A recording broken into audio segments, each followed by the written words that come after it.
Hey everyone, welcome back to the channel. Today I'm gonna show you how to create WhatsApp stickers. So first, download a third-party app to make WhatsApp stickers.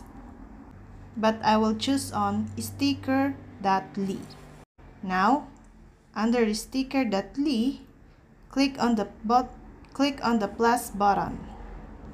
Then choose between creating an animated or a regular sticker. Now allow access to your photos. And select the photo you want to use. Now you can select the area of the image by using a square. Now click next, then save. Now select the sticker pack you want to include the sticker or create a new one.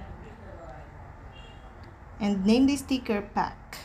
And last, click on create. Your sticker is ready to be used. Just click on add to WhatsApp and that's it.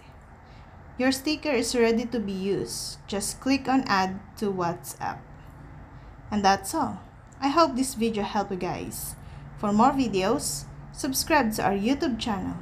Thank you for watching. See you again.